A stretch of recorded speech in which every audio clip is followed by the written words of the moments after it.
Worksheet 74 part number 4 अब हमारा है why do we fall ill. ठीक है बच्चों, चलते हैं कि जिज्ञासा दीदी what are the reason that people suffer from disease, वो कौन से रीज़न है जिसके कारण जो है लोग जो है डिजीज़ जिन उनको बीमारियां हो जाती हैं। सो ज्ञान all kinds of diseases are cause due to two types, दो ही रीज़न हो सकते हैं और दो ही रीज़न होते भी हैं। पहला रीज़न है इमीडिएट इफेक्ट, बिल्कुल इमीडिएट। ये क्या है, प्रोमिनेंट रीज़न है जब डिजीज़ कॉजिंग जो माइक्रोब्स हमारी बॉडी में एंटर कर जाते हैं, जैसे वायरस जब हमारी बॉडी में एंटर करता है तो हमें वायरल फीवर होता है, या बैक्टीरिया हमारी बॉडी में एंटर करता है तो हमें टीबी। तो ये क्या है, इमीडिएट कॉज, ये अचानक होने वाले, ठीक है, फटाफट जल्दी से होने वाले। उसके बाद आता है कॉन्ट्रीब्यूटरी कॉजेज़, जो उसमें कॉन्ट्रीब्यूट भी करते हैं, एडिशनल होते हैं। So these are the additional causes which lower immunity, हमारी इम्यूनिटी जो हमारा किसी भी बीमारी से लड़ने की जो हमारी क्षमता है उसको कम करते हैं, और added up the chance of acquiring a disease, और हमें बीमारी होने के चांसेस हमारे और बढ़ जाते हैं। फॉर एग्जाम्पल आपको दे रखा है कि माल न्यूट्रिशन, अगर हमारे अंदर पहले ही न्यूट्रिशंस की कमी है या खाना हमें प्रॉपर डाइट नहीं मिल रही है जो हमें मिलनी चाहिए, तो ये भी एक कॉन्ट्रीब्यूटरी फैक्टर हो सकता है कि बच्चे को डायरिया है, या पुअर इकोनॉमिक कंडीशन, घर की कंडीशन ऐसी है कि बच्चे को प्रॉपर खाना नहीं मिल पा रहा है, या कोई पर्सनल या कम्युनिटी हाइजीन की, साफ़ पानी की और क्लीन ड्रिंकिंग वाटर की वहाँ पर कोई भी अवेलेबिलिटी नहीं है, जिस वजह से हम या कोई वो बच्चा बीमार हो रहा है। Okay, next infectious disease and non infectious disease. ये देखिए साथ साथ मैं आपको बताऊंगी इन्फेक्शियस डिजीज़ कौन से होते हैं, ये एक्सटर्नल रीज़न से कॉज करते हैं।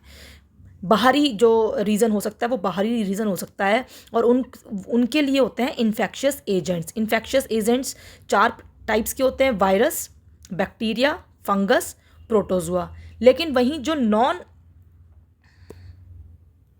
नॉन इन्फेक्शियस डिजीज़ है, ये क्या है, disease cause due to personal, अपने कारण, अपने किसी बाहर एजेंट की वजह से नहीं, हमारे अपने ही पुअर या पर्सन्स की जो इंटरनल कंडीशन अगर ठीक नहीं है तो उसकी वजह से हो सकता है कि उसका कोई इंटरनल ऑर्गन प्रॉपर फंक्शन ना कर रहा हो सकता है उसकी वजह से उसको हाई ब्लड प्रेशर इसलिए हो रहा हो क्योंकि उसका बहुत ज़्यादा वेट है और वो एक्सरसाइज नहीं कर रहा, उसका थायराइड, उसका गले में जो माल फंक्शनिंग है वो किसकी वजह, थायरॉइडिज्म की वजह से है।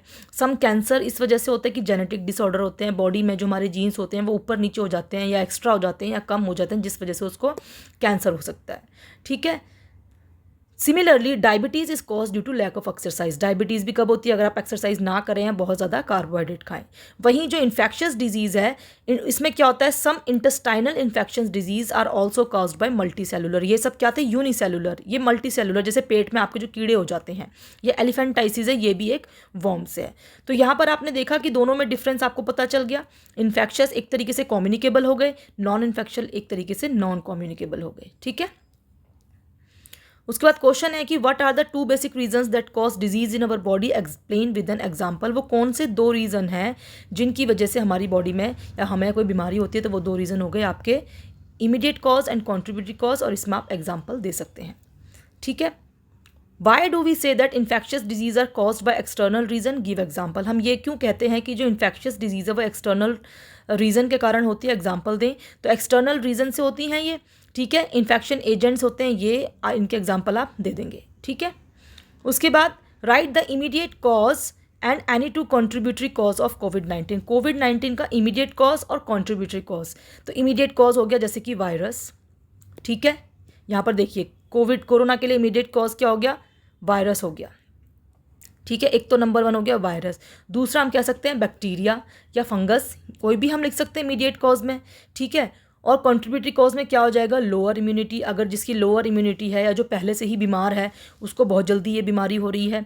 ठीक है, दूसरी हम क्या कह सकते हैं, माल न्यूट्रिशन, जहाँ पर खाने की प्रॉपर कमी नहीं है, या ये भी कह सकते हैं कि lack of personal and community hygiene, या पानी साफ नहीं है। इनमें से कोई भी 2 रीज़न आप लिख सकते हैं और 2 यहाँ से लिखेंगे। ठीक है,